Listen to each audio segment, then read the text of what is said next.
Next topic है types of black box technique testing. तो black box testing हम बोल रहे हैं वो कितने टाइप की बेसिकली होती है, कौन कौन सी होती है। ठीक है, टेस्टिंग समझ में आता है क्या होती है, सॉफ्टवेयर टेस्टिंग क्या समझ में आता है, ये हमें पता है।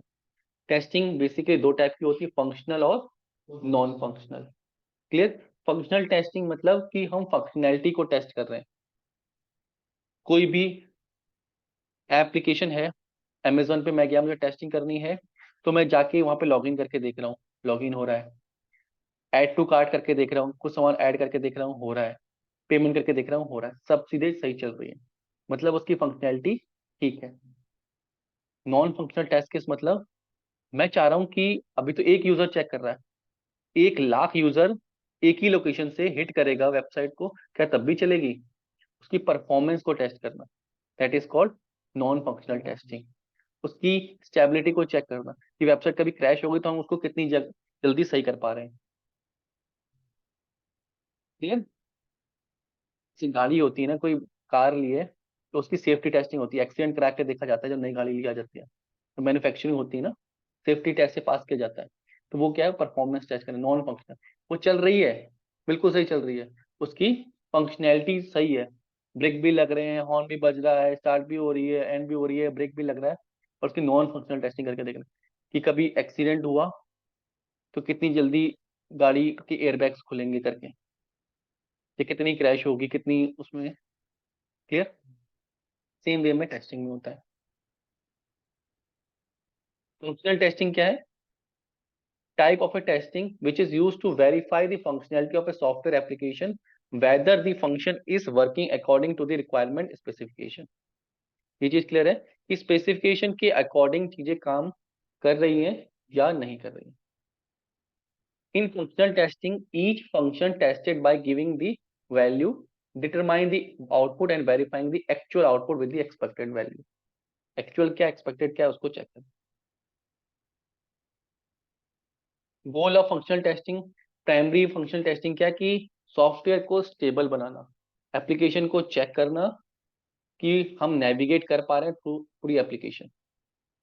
नेविगेट कर पा रहे हैं मतलब लॉगिन से लेके पेमेंट से लेके साइन आउट तक हम सारे वर्क फ्लो को अच्छे से कर पा रहे हैं, ये फंक्शनैलिटी को चेक करना। प्रोसेस क्या है? टेस्टर वेरीफाई, रिक्वायरमेंट वेरीफाई करता है, एनालिसिस करता है रिक्वायरमेंट का, रिक्वायरमेंट को समझता है, प्लानिंग करता है टेस्ट केस की, कितने टेस्ट केस डिजाइन होंगे, टेक्निक्स लगाता है जो भी हमने देखा। After designing test case, tester make a document of traceability matrix. अभी हम पढ़ेंगे बाद में ट्रेसेबिलिटी मैट्रिक्स। मैट्रिक्स होता है जिसमें हम ट्रेस करते हैं, बेसिकली एक्सेल शीट बनाते हैं, हर मॉडल लिखते हैं, मॉडल्स की हमने क्या क्या आईडी बनाई है, ताकि जो वो हमारा लीड है उसको पता लग जाए कि हमने कितने मॉड्यूल के कितने टेस्ट केस उसमें लिखे हैं। वहां पे टेस्ट केस लिखते नहीं, सिर्फ उनकी आईडी बताते हैं कि इस टेस्ट केस की ये आईडी है, ये आईडी है, और उस पर क्लिक करें तो वो सॉफ्टवेयर हमारे उस टेस्ट की फाइल खोलते हैं, लिंक कर देते हैं उससे।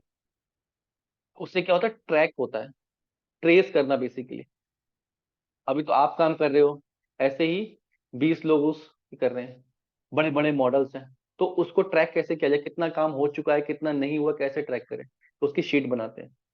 सब लोग उसको अपना अपना डेटा फिल कर देते हैं, आज मैंने इतने किए, कल इतने किए। तो हमारे पास एक रिक्वायरमेंट रहती है कि 10 दिन में, 20 दिन में, 40 दिन में हम इतने टेस्ट केस कर पाएंगे। 20 दिन हो गए, क्या हमने आधे कर लिए?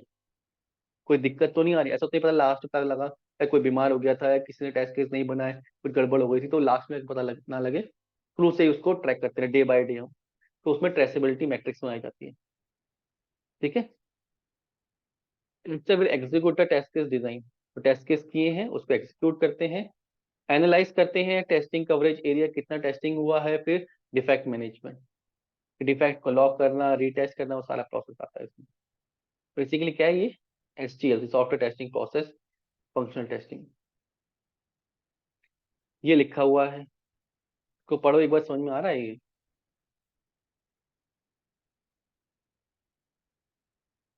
Requirement specification, test plan, design test case, traceability matrix, execute test case, execute करना, एग्जामाइन करना, एनालाइज करना कितने टेस्ट केस पास हुए, कितने फेल हुए, डिफेक्ट मैनेज करना। तो ये बेसिकली आपका इंडस्ट्री में काम रहेगा। ठीक है। डिफेक्ट मैनेजमेंट का मतलब होता है कि आपको कोई डिफेक्ट मिला तो उसको आपको लॉक करना होता है। लॉक करने का मतलब है कि उसका प्रॉपर एक तरीका होता है, डिफेक्ट लाइफ साइकिल में हम पढ़ेंगे। ठीक है। अब ऐसा नहीं कि डिफेक्ट आ गया, आपने आईडी डाली, ये डिफेक्ट आया, छोड़ दिया। कैसे पता लगेगा किसको कहाँ पे आया है, आपने क्या डेटा यूज किया था, कौन सा लॉगिन यूज किया था? क्योंकि बहुत ज्यादा कॉम्प्लेक्स एप्लीकेशन होता है ना, उसमें हो सकता है ऐसा तो नहीं कि लॉगिन पेज में एरर आ गया, साइन इन नहीं हो रहा है, तो वो तो समझ में आ जाएगा। कुछ इंटरनल डिफेक्ट है कि मैंने ये लॉन्ग अप्लाई किया था, इस टेन्योर पे किया था, ये यूजर का किया था, इसमें तो ये गलत दिखा रहा है। तो वो सारा डिस्क्रिप्शन आपको बताना पड़ता है, उसका स्क्रीनशॉट देना पड़ता है। कभी कभी ऐसा होता है कि पहले डिफेक्ट आ रहा था, फिर बाद में नहीं आया। आपके पास प्रूफ भी होना चाहिए कि जब मैंने उस टाइम किया तो वो डिफेक्ट आ रहा था। कभी कभी वीडियो रिकॉर्डिंग भी देनी पड़ती है कि स्टेप्स ये है, स्क्रीन रिकॉर्ड करके बताना पड़ता है। ठीक है, उसे बोलते हैं डिफेक्ट मैनेजमेंट। फिर डिफेक्ट को आपने उसको डेवलपर को दे दिया, वो सही कर रहा है, फिर दोबारा डिफेक्ट सही हो क्या है, फिर आपको रीटेस्ट करना है। तो डिफेक्ट को मैनेज कर, डिफेक्ट मैनेज। ठीक है। ये एक डिफेक्ट नहीं है, बहुत सारे डिफेक्ट आते हैं। डिफेक्ट का स्टेटस भी होता है। अभी आपने लॉक किया इनिशियल स्टेट में, किसी को असाइन किया, वो बिल्ड प्रोसेस में है, वो टेस्टिंग के लिए गया है। डे एंड पे हमें पता होना चाहिए कितने डिफेक्ट आए हैं, कितने डेवलपर को जा चुके हैं, कितने उसने कर लिए हैं, कितने पास हो गए हैं, कितने रीटेस्ट हो रहे हैं। उसकी पूरी साइकिल होती है, क्योंकि काम करने वाला बंदा एक नहीं है, डिफेक्ट एक नहीं है, 15-20 अगर डिफेक्ट है दिन के, तो भैया प्रोडक्ट रुका हुआ है ना हमारा। तो मैनेजमेंट पास होना चाहिए भैया, इतनी 10 अगर डिफेक्ट आपने लॉक किए हैं, आपने 10 किए हैं, किसी और ने 2-3 किए होंगे, किसी और ने 8-10 किए होंगे, दिन भर के 150 डिफेक्ट होगा, किसी सॉफ्टवेयर की टेस्टिंग चल रही है, तो उन डिफेक्ट का हो क्या रहा है, वो कहाँ पहुंचे, किस स्टेज पे हैं। क्लियर? उनका स्टेटस होता है, उनको मैनेज कर। मतलब पूरा टेस्टिंग आप अपने देखो, आप अपने डिफेक्ट का वो रहोगे, जो ओवरऑल करेगा वो मैनेजर रहेगा। वो मैट्रिक्स तैयार कर रहा है, यहाँ पे आप लॉक करोगे, दिन भर में पूरा डेटा देखेगा निकाल के, उसका काम में सब मैनेज करना। कितने डिफेक्ट आए, कल वो दूसरे डेवलपर्स को देगा जो खाली है, वे जल्दी करो काम रुका हुआ है। स्क्रम मास्टर बोलते हैं उसको, या प्रोजेक्ट मैनेजर होते हैं, कहीं पे स्क्रम मास्टर्स होते हैं। जो एजाइल का जो मॉडल होता है ना, वो फॉलो होता है, तो एजाइल का मॉडल फॉलो करवाने के लिए कोर्सेज होते हैं, स्क्रम कोर्सेज। स्क्रम मास्टर्स होते हैं, मतलब सीनियर्स होते हैं जो टीम को लीड कर रहे होते हैं, मैनेजर समझ, तो स्क्रम के कोर्स करते हैं वो, कैसे टीम को मैनेज किया जाए, क्या क्या टूल यूज किए जाएं। ऐसे तो नहीं पेपर पेन पे रख के करें, तो उसके भी टूल्स होते हैं, प्रोजेक्ट मैनेजमेंट टूल, पीएमपी बोलते हैं, तो उसके भी सर्टिफिकेशन कोर्स होते हैं, लोग करते हैं, फिर टीम को लीड करते हैं। वो डेटा आप लोग देते हो, मैनेज वो लोग कर रहे होते हैं, किसको कितना काम देना है, कितना बैंडविड्थ है, कितनी किसकी एफिशिएंसी है, कौन जूनियर है कौन सीनियर है। अब जूनियर को जूनियर के हिसाब से डिफेक्ट सही करने को देंगे, सीनियर को सीनियर के हिसाब से। किसी मॉडल पे कितनी टेस्टिंग करनी है, कौन सा इनिशियल एरिया है, यहाँ पे किसी डेवलप जूनियर को बैठाया जा सकता है, कहाँ पे किसी सीनियर की जरूरत पड़ेगी, वो सारा एप्लीकेशन को समझ के उसी तरीके से काम देते हैं। ऐसा थोड़ी कि जो टफ पोर्शन है भैया वो उसको पकड़ा दे तो कैसे करे, गलती हो जाएगी। उनको भी तो पता है, उनको तो एंड रिजल्ट अच्छा चाहिए ना, उसके लिए जितनी टेक्निक्स वो लगा सकते हैं वो लगा। क्लियर है? जूनियर को ज्यादा टाइम देना पड़ता है, सीनियर की एफिशिएंसी ज्यादा होती है। पे स्केल में डिफरेंस है कि भैया जितना पैसा देना उतना काम भी तो होना चाहिए, और दोनों ही बराबर काम करेंगे तो फायदा क्या है फिर। क्लियर है? वो सारी चीजें ट्रैक की जाती है। टफ फंक्शनैलिटी होती है वो ज्यादातर सीनियर के पास जाएंगे। इनिशियल लेवल पे हैं जहाँ सीखने वाले हैं, कि आपने गलती भी कर दी तो उनको पता है कि जूनियर है, नया सीख रहे, गलती होगी, तो एक को बैठा के रखते हैं आपकी चेकिंग के लिए भी, एक बार क्रॉस चेक इनका काम किया जाएगा। इनिशियल लेवल क्रॉस चेक तो सीनियर का भी होता है, प्रोजेक्ट मैनेजमेंट रिव्यू खुद ही करते हैं, बट आप पे एक और क्रॉस चेक होता है, क्योंकि आपकी गलती के चांसेस ज्यादा है। क्लियर है? But to test in functional testing, functional testing में चेक क्या करना पड़ता है, बेसिक यूजेबिलिटी। यूजेबिलिटी हमने स्टार्टिंग में पढ़ा था कि फीचर कोई डेवलप किया है वो कितना यूजफुल है, उसको कितनी आसानी से हम यूज कर पा रहे हैं। ऐसा नहीं हमने फीचर डेवलप कर दिया, यूजर ने, क्लाइंट ने बोला था, वो बहुत कठिन हो गया। एक्सेसिबिलिटी, क्या जिसको हम एक्सेस देना चाहते हैं उसके पास सारा एक्सेस है नहीं है। मेन फंक्शन, जो फंक्शन है वेब पर काम कर रहे हैं, एरर कंडीशन, कोई एरर आया है तो उसमें मैसेज डिस्प्ले है कि क्या गलतियां हुई हैं। ऐसा नहीं पेज ही ब्लैंक हो गया, पता ही नहीं चलेगा गलती आई क्या आई, कौन सी गलती हो गई। आप पता लगा यूजर नेम गलत डाल रहे थे और वो बार बार पासवर्ड रॉन्ग बोल रहा है, अब तो वही यूजर तो वही फंस जाएगा, बार बार पासवर्ड चेंज करके देखेगा। तो अगर जो गलती है वो स्पेसिफिक गलती एरर मैसेज में आनी चाहिए। ठीक है। तो इतनी टाइप की टेस्टिंग होती है, system regression, retesting, smoke, unit regression, database, white box, static, अलग अलग नाम है। ये टेस्टिंग अलग अलग टाइप की है, कब कौन सी करनी होती है, इस कंपनी में कौन सी टेस्टिंग होगी, वो टीम डिफाइन करती है। ठीक है, अभी हम सबके बारे में पढ़ते हैं कि पहली है यूनिट टेस्टिंग। यूनिट टेस्टिंग का मतलब है एक पार्टिकुलर मॉड्यूल को आप टेस्ट कर रहे हो। क्लियर? यूनिट टेस्टिंग तो क्लियर है, हम कई बार पढ़ चुके हैं। फिर आती है स्मोक टेस्टिंग। स्मोक टेस्टिंग का मतलब होता है बिल्ड को वेरीफाई करना। जब भी डेवलपर ने कोई नया कोड किया है ना, ठीक है, आज उसने बोल दिया कि मैंने नया कोड करके सर्वर पर डाल दिया है और कल से टेस्टिंग स्टार्ट कर दो, तो आप पहले जाके बिल्ड को चेक करोगे, क्या जो उसने कोड डाला है वो चल रहा है। टेस्टिंग नहीं कर रहे हो, सिर्फ वेबसाइट देख रहे हो, जाके लॉग इन कर रहे हो। तो मैंने आपको एक वेबसाइट दी अभी, इसको टेस्ट करना, तो पहले मैं कहूँगा घर से आके टेस्ट करना, इसका टेस्ट केस लिखना। तो मैं कह रहा हूँ अभी वेरीफाई कर लो कि आपके सिस्टम पे वो चल रही है नहीं चल रही है, आपके पास एक्सेस है नहीं है, उस बिल्ड को वेरीफाई करना। मैंने कोई एक प्रोजेक्ट सेटअप कर दिया आपके में, एक लिंक पे सेटअप कर दिया, तो आप उस लिंक को वेरीफाई करोगे अपने एंड पे कि वो मेन मेन फंक्शन चल रहे हैं नहीं चल रहे हैं। ठीक है, उसे बोलते हैं स्मोक टेस्ट। टेस्टिंग नहीं करते, बिल्ड वेरीफाई करते हैं। एक ओवरऑल टेस्ट करते हैं कि हमने पे सॉफ्टवेयर प्रोजेक्ट किया है, कोई मैंने कोड सर्वर पे भेज दिया, तो कोड सर्वर पे चल रहा है नहीं चल रहा है, हमने सही कोड भेजा है या नहीं भेजा है, नया वाला कोड गया है पुराना ही चला गया, उसको वेरीफाई करना। ऐसे कोई घर से जाता है ना, कहीं बाहर जाता है, उसको फोन करके पूछते हैं भैया पहुंच गए, ठीक ठाक पहुंच गए, उस टाइप की टेस्टिंग है ये, कि ठीक ठाक हो गया। हम जाके चेक थोड़ी कर रहे हैं वहां पे कि वो पहुंचा नहीं पहुंचा कैसे, एक वेरिफिकेशन ले रहे हैं। ओवरऑल एक smoke testing, only the basic functionality of system, जो जो लॉग इन करके देखने की हो गया लॉग इन, हाँ ठीक है चल रहा है, कर बिल्ड चल रही है, नया फीचर था उसमें पेमेंट गेटवे का वो आ रहा है। क्लियर है? नेक्स्ट है सैनिटी टेस्टिंग। सैनिटिंग में क्या होता है कि कोई भी कोड चेंजेस गए हैं, मेन फीचर्स जो है वेबसाइट के, ठीक है, जब भी हम टेस्ट केस लिखते हैं ना, टेस्ट केस में हम मार्क करके रखते हैं कि ये इंपॉर्टेंट है, ये थोड़ा कम इंपॉर्टेंट है, ये थोड़ा से कम इंपॉर्टेंट है।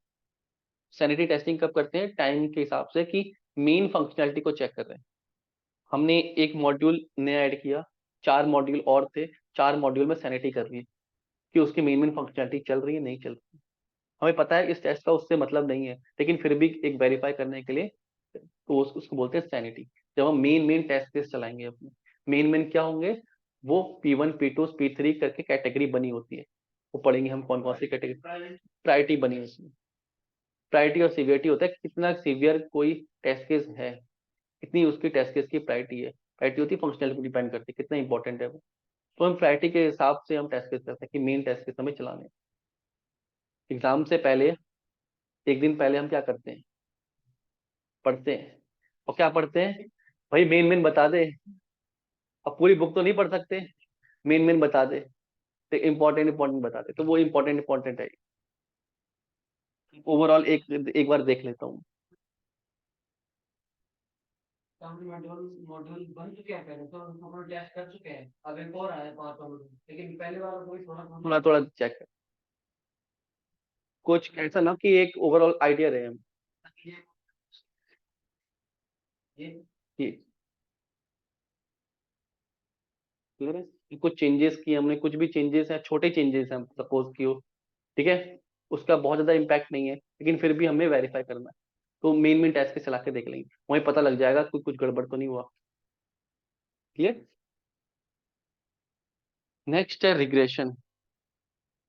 रिग्रेशन मतलब सारे टेस्ट केस दोबारा से चलाना। हमने कोई फीचर बनाया, इंपॉर्टेंट मॉड्यूल था, कुछ नया मॉड्यूल ऐड किया, पूरी एप्लीकेशन के जितने भी टेस्ट केस हैं सबको चला के देखना। सबसे तगड़ी टेस्टिंग ये होती है रिग्रेशन। अलग अलग जगह से कोड आया था, हमने सबको कोड को मर्ज किया, अलग अलग टीम्स होती है ना काम कर रही होती है, कोड को मर्ज किया एप्लीकेशन में डाला, पूरी एप्लीकेशन की रिग्रेशन करो। ढूंढो कहीं डिफेक्ट तो नहीं आ गया। सारी टीमें मिलके रिग्रेशन करती हैं। कभी कभी डेवलपर को ही बैठा देते हैं रिग्रेशन करने, तो उस टाइम काम नहीं होता डेवलपर के पास। ऐसे तो थोड़ा मतलब टाइम कंजम्पशन बढ़ जाएगा। कंजप्शन इंपॉर्टेंट है, करना पड़ेगा। अगर कोई कोड आया है, हमने कुछ ऐड किया है घर पे अपने कोड पे, ठीक है, अब मेजर मेजर कोड आए हैं 4-5 टीम से, एप्लीकेशन में कुछ हिल गया तो कौन कल उसका जिम्मेदार हो? टेस्टिंग करनी पड़ती है। रिग्रेशन में ऑटोमेशन बहुत काम आती है। यहाँ पे क्या आती है कि अगर उसी कोड पे कल नया कोड आ रहा है, तब ऑटोमेशन काम आएगी, इसलिए ऑटोमेशन करते हैं। सारे टेस्ट केस चलते हैं, याद रखना regression. This type of testing concentrated to make sure that code changes should not side affect the existing functionality of system. Test case regression testing specify when bug arises in the system after fixing the bug. Regression testing concentrated on all parts are working or not. Regression testing focus on is there any impact on the system. पूरे system में कहीं impact तो नहीं आ गया, कोई major complex feature या आपने कुछ चेंजेस किया हो, बड़ा मॉड्यूल था आपने चेंज कर दिया हो, पेमेंट करने वाला कोई ऐप है कि पेमेंट फंक्शनैलिटी में ही चेंज किया हो।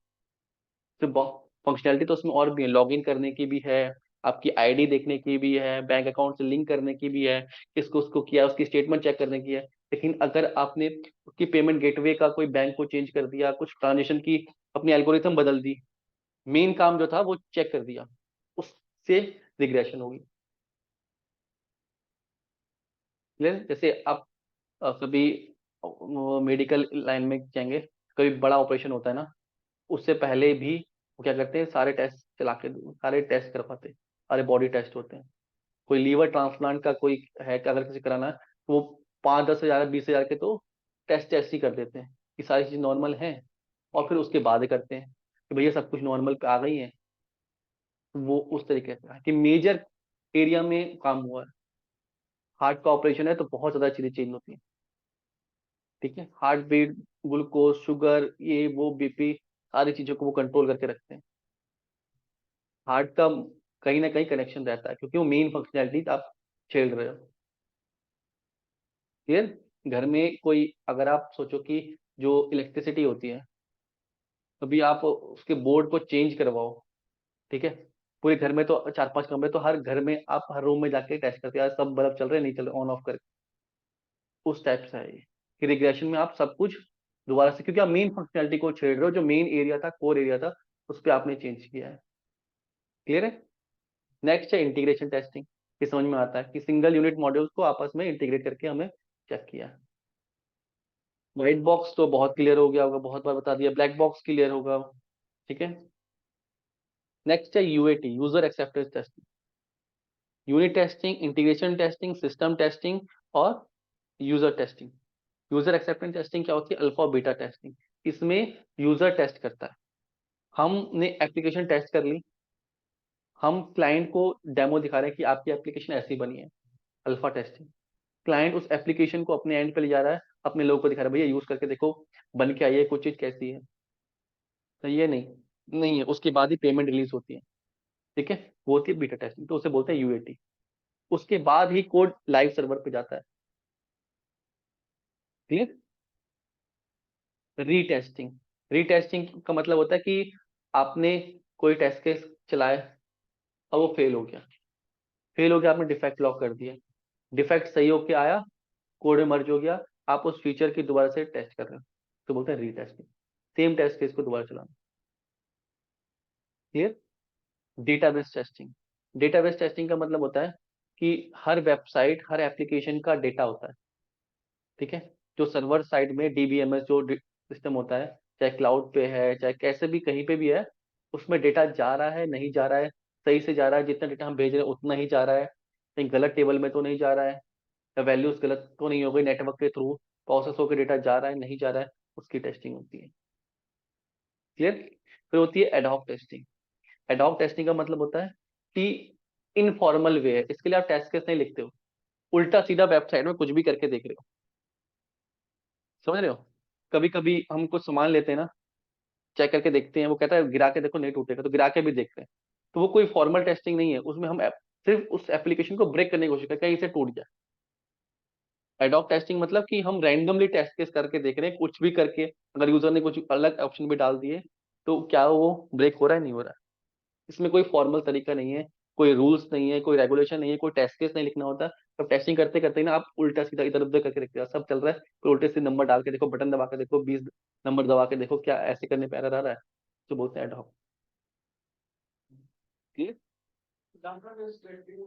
डेटाबेस टेस्टिंग में आपको, कोई भी आपने फॉर्म फिल किया है, ठीक है, कभी आप लॉग इन करते हो किसी वेबसाइट में, आपको लॉग इन करना है, लॉग इन करने से पहले साइन अप करना पड़ता है, साइन अप करते समय आप सारी डिटेल देते हो, और जाके डेटाबेस में सेव होती है, फिर आपको वहां से एक्सेस मिलता है। तो क्या आपकी डिटेल सही टेबल में जाके सेव हुई है नहीं हुई है, जब सॉफ्टवेयर बन रहा है तब टेस्ट होता है, ठीक है। जो डेटा, हाँ, जिसमें जाना चाहिए क्या उसी में जा रहा है, प्रॉपर सारा डेटा जा रहा है। वो किस, क्योंकि बीच में कोड है ना, कोड का आप कोड तो चेक नहीं कर रहे हो, इनपुट आउटपुट चेक कर रहे हो, तो एक तरीके से क्या है, जो वो आउटपुट भेज रहा है उसमें, उसमें डेटा सही तरीके से टेबल में पहुंच रहा है नहीं पहुंच। क्लियर। नेक्स्ट है रिकवरी टेस्टिंग। रिकवरी टेस्टिंग होती है कि हम वेबसाइट, खुद की वेबसाइट को क्रैश करा के चेक करते हैं कि अगर बाई चांस कभी क्रैश हो गई तो उसको कितना टाइम लगेगा रिकवर करने में। परफॉर्मेंस टेस्टिंग का पार्ट होता है ये। क्लियर है। हमारी वेबसाइट, हमें पता है कि हमने 2000 यूजर के लिए बनाई है, हमने 5000 यूजर का लोड डाल के देखा, वो डाउन हो गई, तो उसको फिर रिकवर करके देखा कितनी जल्दी रिकवर कर रहा है। वेबसाइट का ना कॉस्ट होता है, अगर 2000 यूजर की, मुझे पता है मेरे जो ये सिस्टम है, इससे मुझे पता है 4-5 एप्लीकेशन में चलाता हूँ, ठीक है, तो मुझे 16 GB तक का ही चाहिए। क्लियर है। इसमें इतनी एप्लीकेशन चला दूं मैं, क्रैश हो जाएगा, अगर मैं बड़े एप्लीकेशन वीडियो एडिटिंग वाले ही चला दूं तो नहीं चलेगा। तो मैं अपनी रिक्वायरमेंट के हिसाब से सिस्टम लेता हूँ। सिस्टम तो 16 GB का भी आता है, 64 GB का भी आता है, कितने का भी आ सकता है, उतनी तो रिक्वायरमेंट नहीं है। सर्वर पे वेबसाइट का सेम हिसाब रहता है, वेबसाइट को चलाने के लिए रैम्स लगी होती है, प्रोसेसर लगे होते हैं, तो वो हम अपनी रिक्वायरमेंट के हिसाब से लेते हैं। कभी पता लगा, हमने मान लिया मेरी अपनी वेबसाइट है जिसमें कोचिंग कराता हूँ, तो मुझे पता है 10-20 बच्चे, 40 बच्चे, 50 बच्चे, महीने में 200-2000 बच्चे ही आएंगे, तो मैं ऐसा यूजर तो नहीं लूंगा जो 2 लाख लोग का सपोर्ट करेगा, 2000-3000 तक का ही लूंगा, ठीक है। कभी पता लगा कुछ ऐसा हो गया कि वेबसाइट में हम टेस्ट कर रहे हैं कि 5000 यूजर आ गए, 10,000 यूजर आ गए, तो क्रैश हो जाएगी वो, या स्लो हो जाएगी। उस फेज में अगर वो डाउन पड़ गई, कुछ डेटा फिल हो गया उसमें ऐसा, तो उसको अब कितनी जल्दी किया जा सकता है, that is recovery testing. Clear है। वो परफॉर्मेंस टेस्टिंग होती है कि उसमें 5 या 10,000 लोगों का डेटा लगे। कोई म्यूट पे नहीं है, कौन है, स्वाति, कोई नहीं, कोई नहीं। ये चीज क्लियर है। स्टैटिक टेस्टिंग का मतलब होता है कि कुछ जो एक्सपीरियंस टेस्टर होते हैं ना, उनको पता होता है कि डिफेक्ट कहाँ पे आएंगे। जैसे आप लोग कोड करते हो ना, तो मुझे पता होता है आप कहाँ पे ज्यादा गलतियां करोगे, मैं उसी एरिया पे आपको बताता हूँ कि यहाँ पे संभल के रहना, ये इंपॉर्टेंट चीजें हैं ये। वो आता है स्टैटिंग टेस्टिंग का हिस्सा, जो एक्सपीरियंस बेस्ड होता है, कि आप पहले से जूनियर डेवलपर्स को या उसको बता के आपको पता रहता है कि इस पे आएगा। मैं डायनेमिकली टेस्टिंग की नहीं है, टेस्टिंग करने से पहले आपका अंदाजा लग गया कि क्या ये कॉम्प्लेक्स रिक्वायरमेंट समझ के यहाँ पे डिफेक्ट आएंगे, उस पर टेस्ट केस पर ज्यादा ध्यान दो। वो आता है स्टैटिक के अंदर। कुछ ऐसी टेस्टिंग की आप, टेस्टिंग हो चुकी है, ठीक है, static testing done to avoid error in the early stage development, easier to find failure in the early stage, मतलब स्टार्टिंग में ही आप नोटिफाई करें तो क्या ऐसे एरर आ सकते हैं। रिक्वायरमेंट पढ़ी आपने, ये रिक्वायरमेंट क्लियर नहीं है, इतनी बताई गई है, इसके अलावा डेटा डालेंगे ना, एरर दे देगा। That is static test, by which we can check the defect in a software without actual executing। कभी कभी आप टेस्ट केस को एग्जीक्यूट करने के पहले भी बता सकते हैं कि यार ये डिफेक्ट आएगा, वो एक्सपीरियंस से आता है। क्लियर है। कंपोनेंट टेस्टिंग यूनिट टेस्टिंग की तरह ही होती है, मॉड्यूल टेस्टिंग या प्रोग्राम टेस्टिंग बोल देते हैं एक पार्टिकुलर कंपोनेंट को। ग्री टेस्टिंग आपको पता है, ब्लैक और कॉम्बिनेशन। अब आती है non functional testing. Non functional testing का मतलब है कि परफॉर्मेंस को टेस्ट करना। क्लियर है। सॉफ्टवेयर इंस्टॉलेशन कैसा है, सेटअप कैसा है, एग्जीक्यूशन कैसा है, मल्टीपल लोग यूज करेंगे तो कैसा बिहेव करेगा, उसकी टेस्टिंग होती है। इसमें आती है परफॉर्मेंस को चेक करना, स्पीड को, लोड कैपेसिटी कितनी है, सिक्योरिटी कितनी है, जो यहाँ पर हैकर्स बैठाए जाते हैं, कि वो एथिकल हैकर्स बोलते हैं, वो हमारे खुद की वेबसाइट को हैक करने की कोशिश करते हैं, कोई लूप होल्स तो नहीं रहेगा। तो ये परफॉर्मेंस में पोर्टेबिलिटी, नेटवर्क में कैसे चलेगी, अलग अलग डिवाइसेस पे कैसे चलेगी, अकाउंटेबिलिटी, जो काम करने को बोला वो कर रही है नहीं कर रही है, रिलायबल कितनी भरोसेमंद है साइट, एफिशिएंसी कितनी है वेबसाइट की, वो सारी चीजें आती हैं। अब इसमें क्या आती है, परफॉर्मेंस टेस्ट करना, लोड टेस्ट करना, सिक्योरिटी टेस्ट करना, पोर्टेबिलिटी टेस्ट करना। ठीक, ये क्लियर है सारी चीजें। अकाउंटेबिलिटी, रिलायबिलिटी, सिक्योरिटी, ये सारा किसका पार्ट है, नॉन फंक्शनल का। ये आप लोग को नहीं करना। क्लियर है। एडवांटेज क्या रहते हैं, सिक्योरिटी कंसर्न हट जाते हैं। कोई बैंकिंग वेबसाइट है, को लाइव करने से पहले बहुत ज्यादा सिक्योरिटी टेस्टिंग होती है, उसके लिए एथिकल हैकर्स हम पहले से बैठा के रखते हैं। ठीक है, तो उस टाइप की टेस्टिंग होती है। Test case are never change. अब इसमें क्या है, सेम टेस्ट केस चलते हैं, टेस्ट केस अपडेट नहीं होते। क्या ही टेस्ट केस, सिक्योरिटी टेस्टिंग है, चाहे आप उसमें कुछ भी मॉडल में चेंज करो, सिक्योरिटी तो हमें वैसे ही चेक करनी होती है। डिसएडवांटेज क्या है, सॉफ्टवेयर अपडेट होता है, तो सॉफ्टवेयर में चेंज हुआ, दोबारा से पूरी टेस्टिंग दोबारा से करनी पड़ती है, कुछ हिल तो नहीं गया करके। उसके सिक्योरिटी के एडवांटेज डिसएडवांटेज। तो ये बेसिकली क्या है, डिफरेंट टाइप्स ऑफ टेस्टिंग होती है जो अलग अलग टाइम पे आपको करनी होती है। सेम टेस्ट केस है, उनको चलाना है, लेकिन अगर सैनिटी बोला है तो पता होना चाहिए आपको सैनिटी टेस्टिंग क्या होती है। रिग्रेशन बोला है, उन्होंने कहा रिग्रेशन टेस्टिंग होने वाली है, तो आपको पता होना चाहिए टर्म्स रिग्रेशन टेस्टिंग क्या होती है। एडॉक टेस्टिंग करो, इस पे कहीं बैठा दिया आपको, इस पर एडॉक टेस्टिंग करो, आपको पता होना चाहिए एडॉक टेस्टिंग क्या होती है, डेटाबेस टेस्टिंग क्या होती है, रीटेस्टिंग क्या है, यूएटी क्या है। क्योंकि ये टर्म जनरली, कोई मेल आएगा आपके पास कि क्या काम करना है, तो उसमें लिखा होगा ये हमें करना है, आपको पता होना चाहिए क्या चीजें होती हैं। किसी वेबसाइट में किसी जॉब में जाओगे तो उसमें बताएगा कि हम यूएटी करते हैं, हम रिग्रेशन करते हैं, तो आपको पता होना चाहिए क्या है उस टर्म का मतलब, आप अपने आप को कैसे डिफाइन कर सकते हैं। ठीक है, तो ये टर्मिनोलॉजीज हैं टेस्टिंग की यूज होती है, आपको पता होना चाहिए कितनी टेस्टिंग कब और स्मोक क्या। क्लियर है, इसमें कोई डाउट है।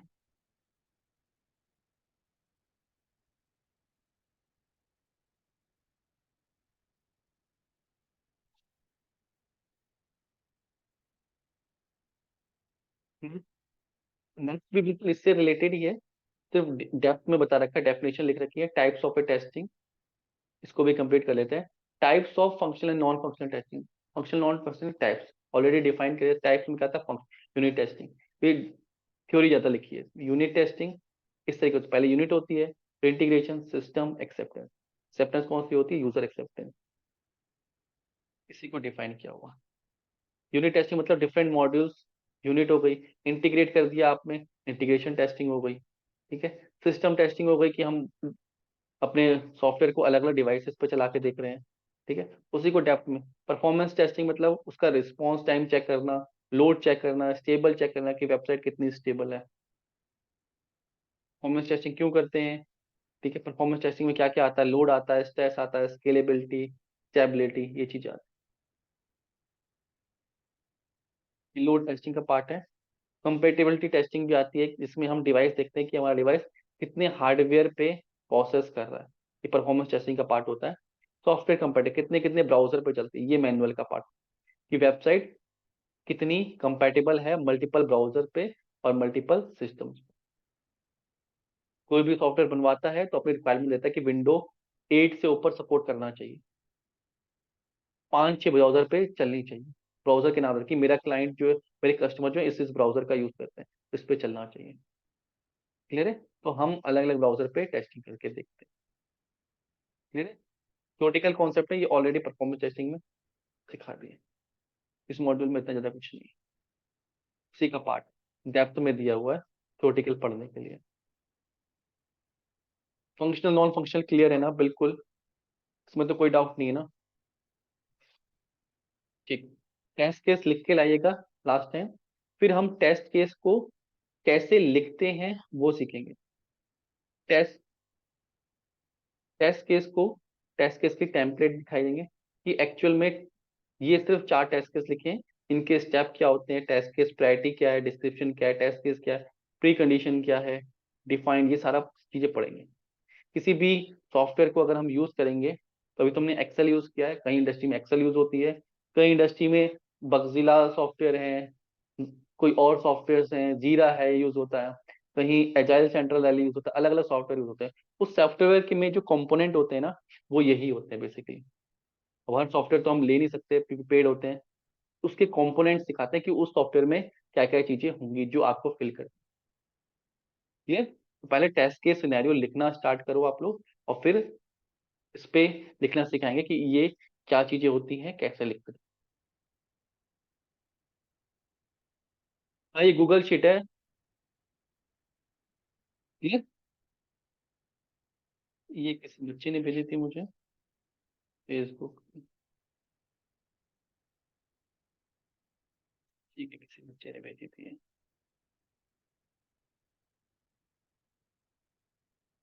ठीक ठीक है, पहले टेस्ट केस लिखना स्टार्ट करो, फिर टेम्पलेट में एक्चुअल में इंडस्ट्री में कैसे टेम्पलेट लिखते हैं वो हम सीखेंगे। तो आपका काम क्या है, टेस्ट केस लिख के लाने हैं, सिनेरियो सोचने हैं, तो टेस्ट केस डिजाइन की हमने सीखी है टेक्निक्स, उनका यूज करना है कि कितने टेस्ट केस बन सकते हैं।